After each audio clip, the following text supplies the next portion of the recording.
Hello and welcome back to the channel today.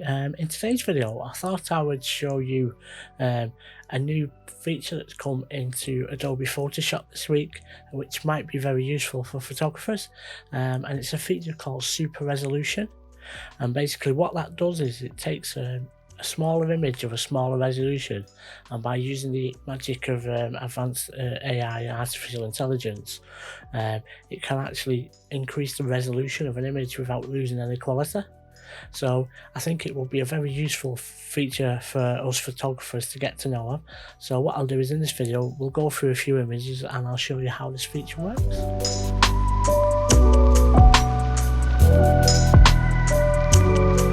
This week, you've probably seen it mentioned quite a lot that Adobe's brought out a new update to the software, especially Adobe Photoshop, and they've included in the newest version is a feature called super resolution. And basically what it does is it takes a smaller image and make it into a larger resolution.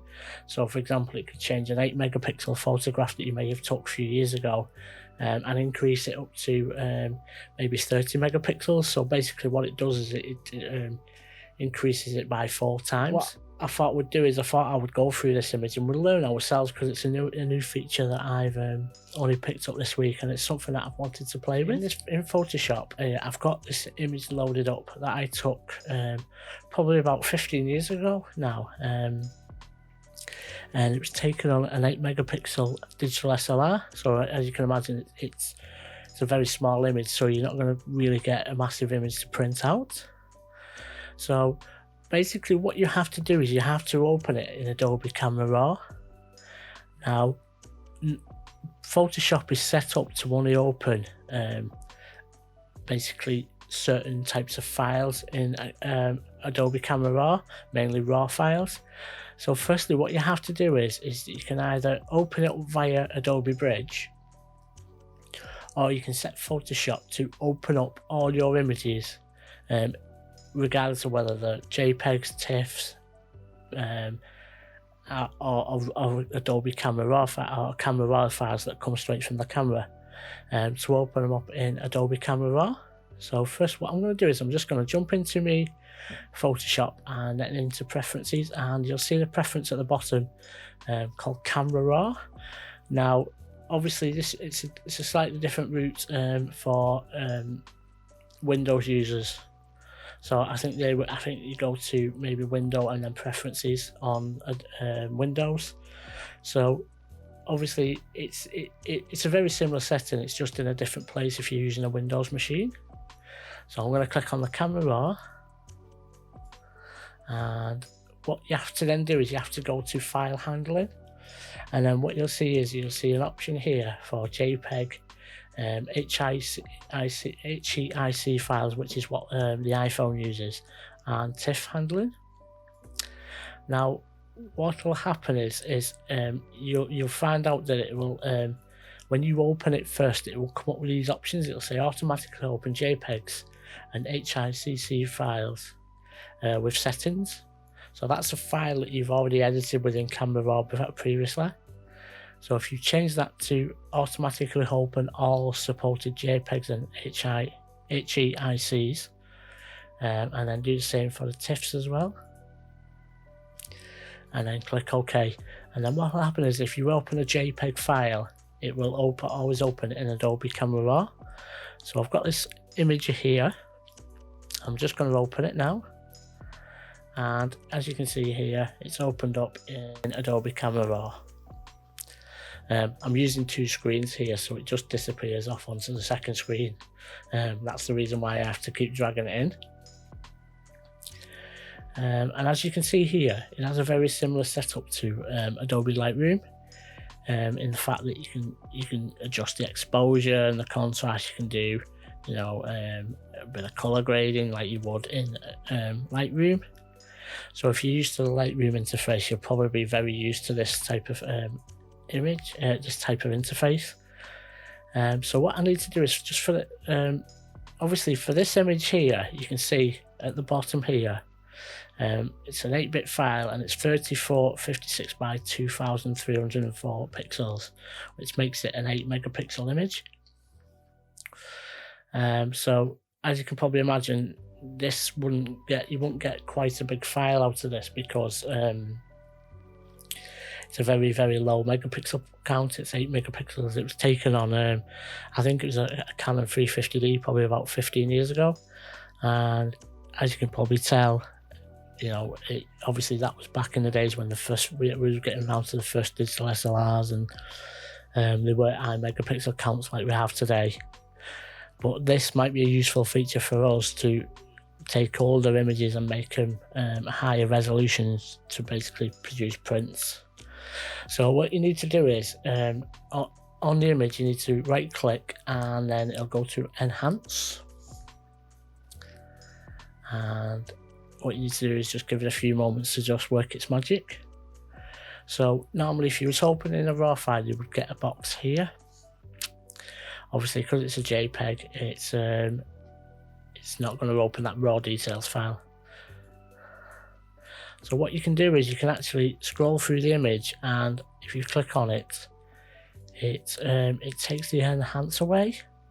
So that's the example without the enhance applied, and then this is after, and you can see a touch that's getting a little bit more sharpening, a little bit more, a bit more of a clear image. So you can have a look around and see if it's fine. So yeah, obviously this is a very old image in a very extreme case, so it's not going to be the most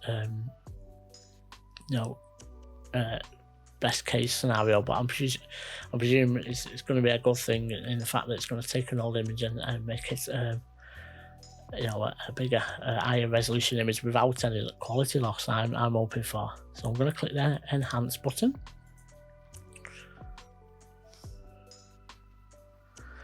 And what it should do now is it should make a second image here. So this is the original, this is an enhanced image.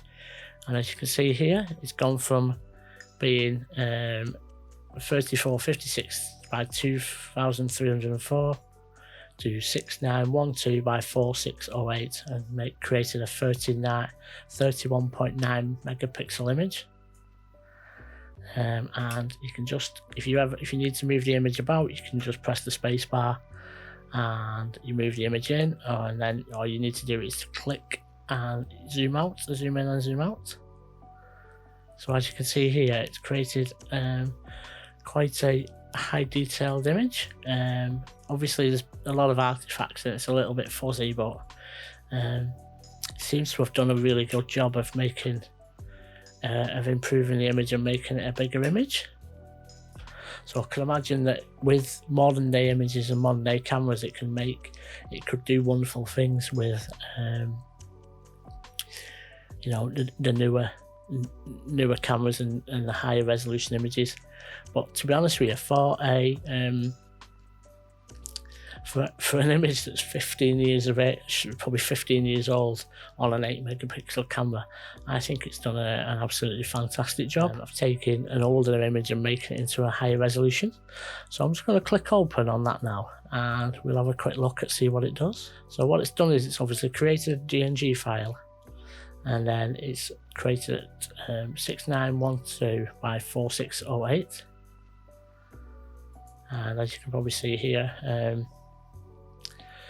it's done I think it's done a spectacular job of making taking a smaller resolution image and making it bigger. Yeah, so let's have a zoom in and just have a look around.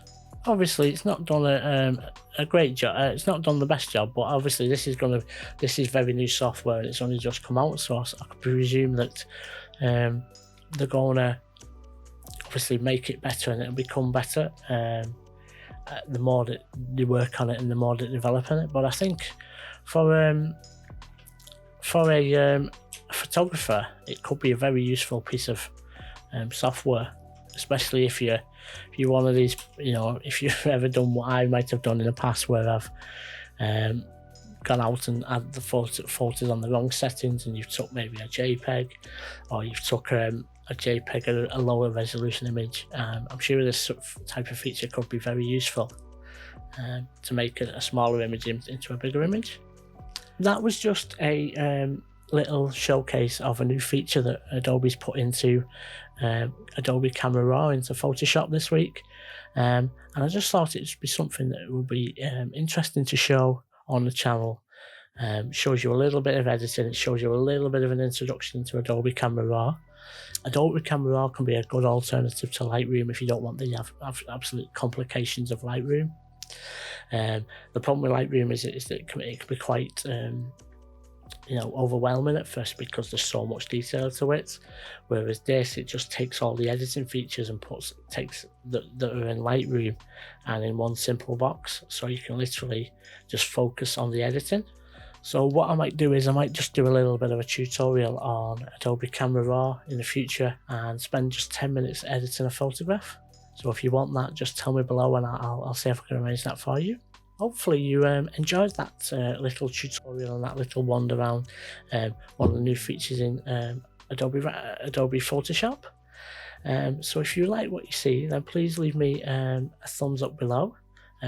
Tell me what you think of this new feature. Is it something you're going to use, or is it something that you think is just a gimmick or a new feature that you might not never use again? And if you like what you see, please give me a subscribe. I'd love to see more people subscribe to the channel, so you can see these videos that I'm creating, and hopefully I will see you again next time.